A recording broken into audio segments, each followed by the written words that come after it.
Hello again and welcome to the next part of this imaginary city that I'm creating. So here we have 3dsmax open. I've been having a lot of problems with this scene. It's from my 3Z universe, 3zuni.com, and as you can see from the last video, I've replaced the skyscrapers with bigger skyscrapers actually. So I've replaced the small buildings with big buildings and then these balloons, but I'm still not into it. I'm still not liking it. I still like the cable car, so I've blocked out the cable car. What I might do is not actually make this into a 360 scene and then make it into just something with the cable car in one building. Really simple image with retro coloring and sunsets and cool stuff. And I think because I've been wanting to do a sort of night city with neon, you know, that kind of thing, sort of a bit Blade Runner-y.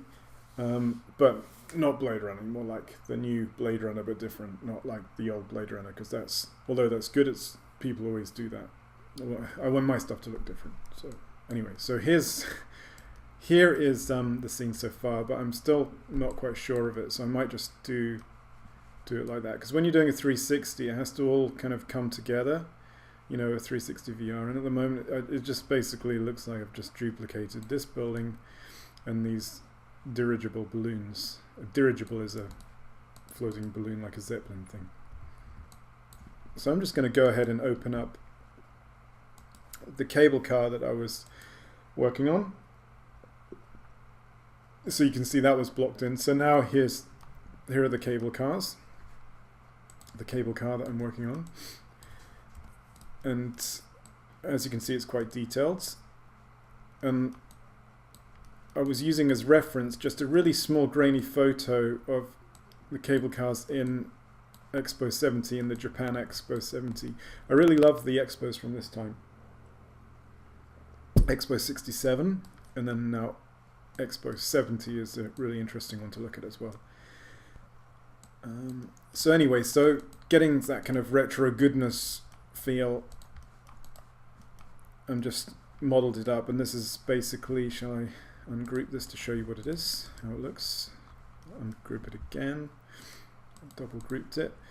Yeah, so just modeling it with, starting off with a sphere, not a sphere, sorry, a cube, spherifying it, deleting holes in it, turbo smoothing it, shelling it to make it thicker, duplicating it so I keep the sphere for the window, the glass, modeling some elements inside. I'm going to have some people in there in the final one, and that kind of thing. And then the UV system is quite slow in Max, so I actually take it to Blender and I do smart UV project on each of the components.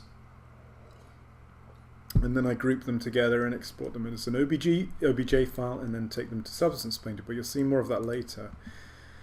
So I am pleased with this, but I'm not pleased with the overall city. So let's go to Blender 2.8, and what I'm doing at the moment actually, because this is an old version of 3ds Max, it's 2015, it's still a legal version, but I don't want to keep paying for Max because it's quite expensive, so I'm actually using Modo now.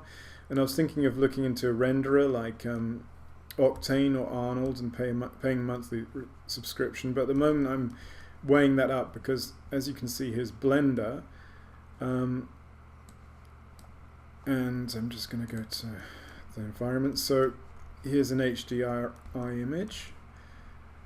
It's really looking good. So just really simple to set up and nice looking. And if you look at Blender 2.80, so it's still in beta or beta at the moment, but if you look at that, it's got a new engine called Eevee, which is I've forgotten what it stands for. I'm not even going to try, but you can download that at the moment as I speak, December 2017, and then if you're watching this later, you'll be able to download it in full. And that's like a real-time render. It's, you know, it's like turning this around and you can see it rendered, you know, in complete, like in a game engine.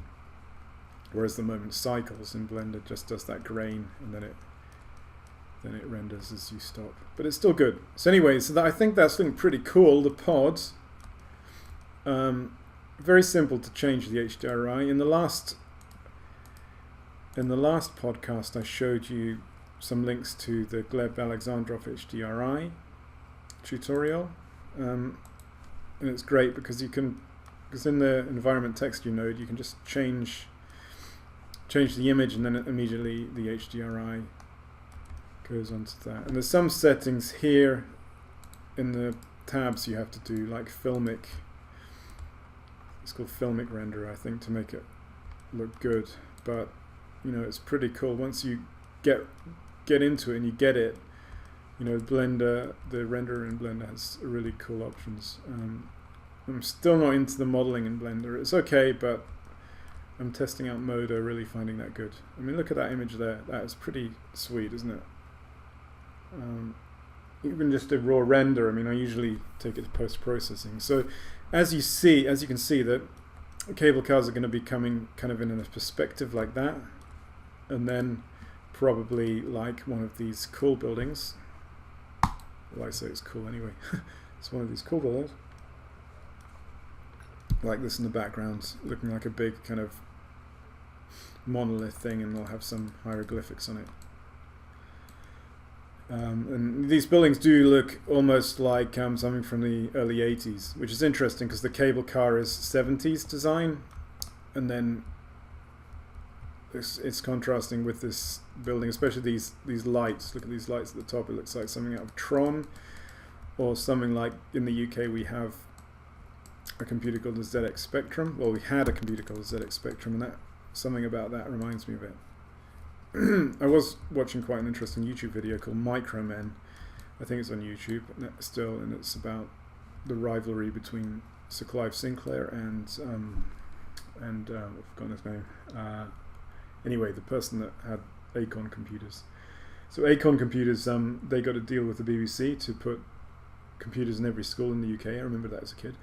And it's a bit like microbits now. I don't know if in other countries like the US, I think that microbits are coming to the US, but microbits are given to every child in schools in the UK around about a certain age now. Really good initiative to get them to use technology, programming, and creativity.